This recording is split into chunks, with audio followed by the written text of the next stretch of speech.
Let's get right into it. Number 1. The human-sized space heater. Have you ever wondered why you start sweating the second you step out of a cool room and into a normal one, even though you're barely moving? It's not just you.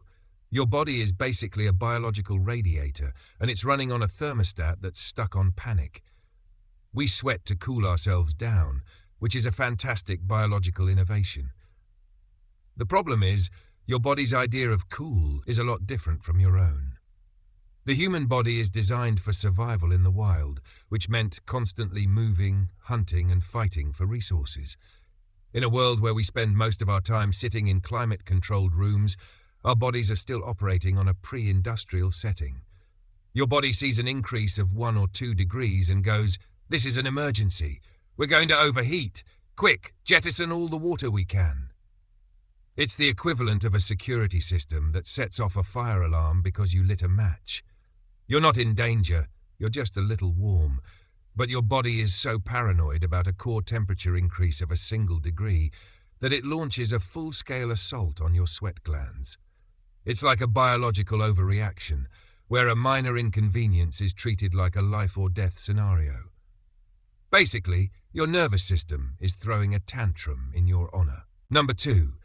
The bizarre instinct to avoid the sun. Remember when you were a kid and you just wanted to play outside all day? Well, your skin didn't, and it still doesn't. Our ancestors were out in the elements all the time, and their bodies were built to handle the sun. So why are we so fragile now? We're a species that has spent a lot of time avoiding the sun, and our bodies have adapted to that.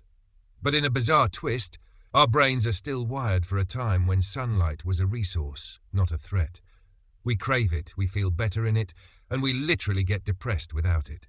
But at the same time, we're told to slather on sunscreen and cover up every inch of our skin.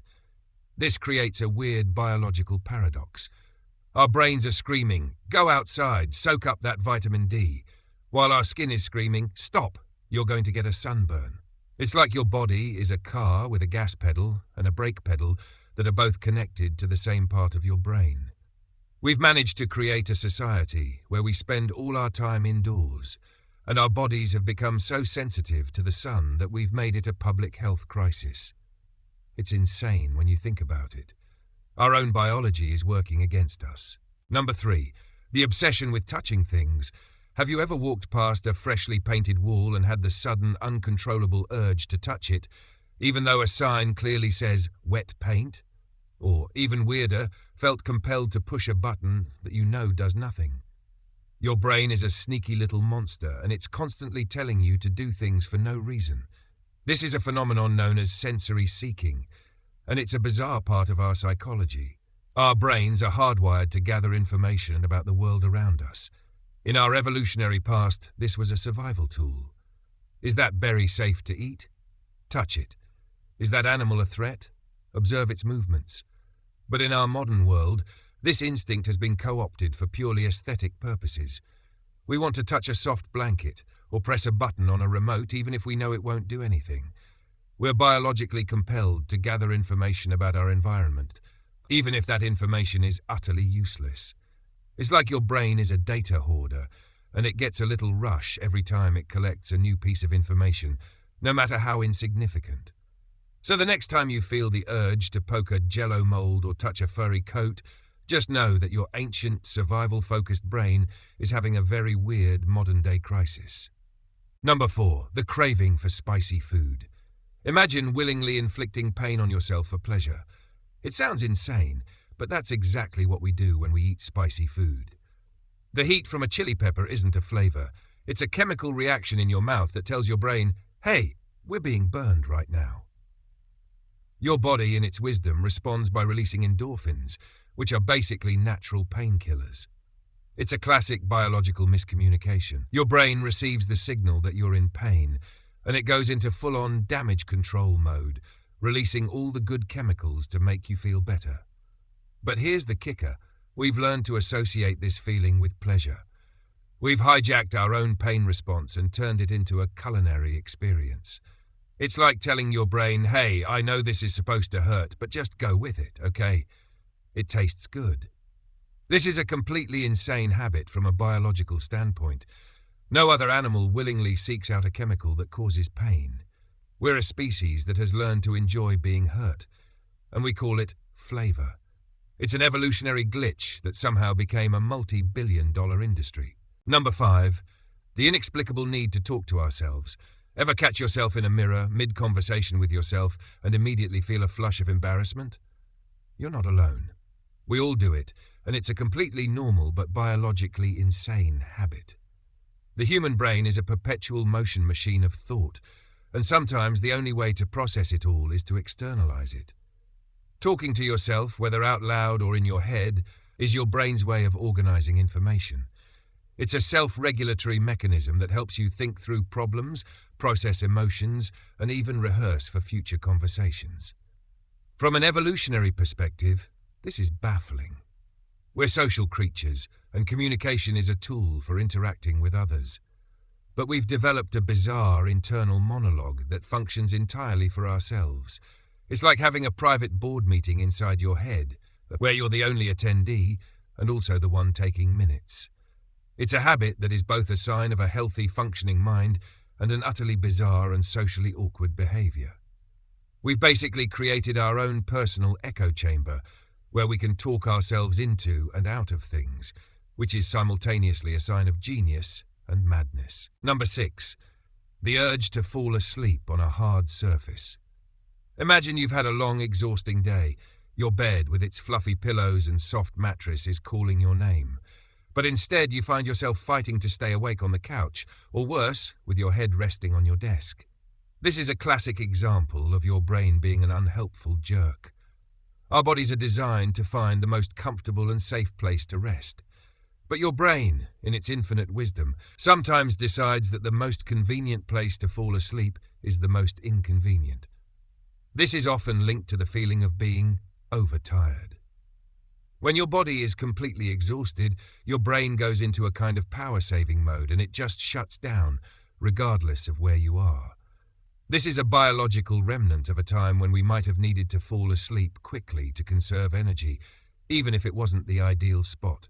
It's like your brain sees you're running on empty and just pulls the emergency brake, even if you're in the middle of a freeway. We're the only species that will purposefully make ourselves uncomfortable in the name of rest, a testament to how utterly insane our biology can be. Number 7, the unexplained fear of public speaking. So, you're a human being, a social animal, hardwired for cooperation and communication. You can speak, you can reason, and you can form complex thoughts. And yet, the moment you have to stand in front of a group of people and talk, your heart starts to race, your palms get sweaty, and your voice cracks. What gives? Our ancestors lived in small, tightly knit tribes. If you were ostracized or banished from the group, it was a death sentence. Your brain, in its ancient and paranoid way, still sees public speaking as a form of social judgment. The fear of being rejected by the group is so deeply ingrained in our psychology that it manifests as a full-blown panic attack. Your body sees a room full of people and goes, "Warning, potential social ostracization, prepare to be judged and potentially exiled." The crazy part is, this fear is completely irrational in a modern context. You're not going to be left for dead in the wilderness if you give a bad PowerPoint presentation. But your biology doesn't know that. It's still operating on a primitive threat level, and it's completely unhinged. It's like a biological glitch that's been passed down for generations, where a simple request to talk in front of a few people is treated like a life-or-death scenario. Number 8, the psychological craving for discomfort. Have you ever found yourself voluntarily doing something that is physically uncomfortable, like taking a freezing cold shower, eating something incredibly spicy, or even watching a horror movie that you know will give you nightmares? From a purely biological standpoint, this is completely insane. Our bodies are designed to avoid pain and discomfort at all costs. But our brains have a weird little quirk. They love a good challenge. When we put ourselves in a controlled, uncomfortable situation, our brains release a flood of endorphins and adrenaline. It's a way of proving to ourselves that we can handle a difficult situation. It's like your brain is a bored teenager, and it's constantly looking for something to get a rise out of. It's a way of testing our limits without actually being in any real danger. This is why people love roller coasters, horror movies, and extreme sports. We're a species that has learned to seek out controlled discomfort, all in the name of a cheap thrill. We've basically gamified pain, and we're the only ones who can play. Number 9. The bizarre habit of putting things in our mouths. As adults, we are told to keep things out of our mouths. Don't chew on pens, don't bite your nails, don't lick the grocery cart. And yet, we all do it. The human mouth is an incredibly sensitive organ, and it's full of nerve endings that can tell us a lot about the world. As babies, we use our mouths to explore our environment, to figure out what's safe and what's not. But as adults, this instinct never really goes away. We chew on pens when we're stressed, we bite our nails when we're nervous, and we even taste things with our tongue to see if they're right. This is a bizarre biological hangover from a time when we didn't have the luxury of knowing what was safe and what wasn't. Our bodies are still operating on a primitive level, and they're constantly looking for ways to get more information about the world. It's a habit that is both gross and completely normal, and it's a testament to how utterly insane our biology can be. We're a species that has evolved to build skyscrapers and go to the moon, but we're still driven by the same instincts that we had as babies. Number 10. The unsettling truth behind social awkwardness. Imagine you're at a party and you're surrounded by people. You know you're supposed to be having a good time, but you feel a sense of dread and you just want to go home. This is a common feeling, and it's a bizarre part of our biology.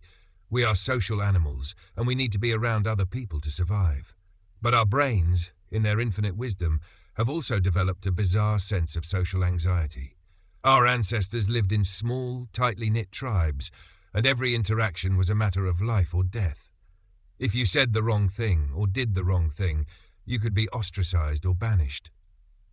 Your brain still carries this fear with it, and it manifests as social awkwardness. We're afraid of being judged, we're afraid of saying the wrong thing, and we're afraid of being rejected. This is a completely irrational fear in a modern context, but our biology doesn't know that. It's still operating on a primitive threat level, and it's completely unhinged. We're a species that has evolved to live in massive cities, but we're still driven by the same fears that our ancestors had in the jungle. That's all for today. I'll be making similar videos in the future. Subscribe to see them.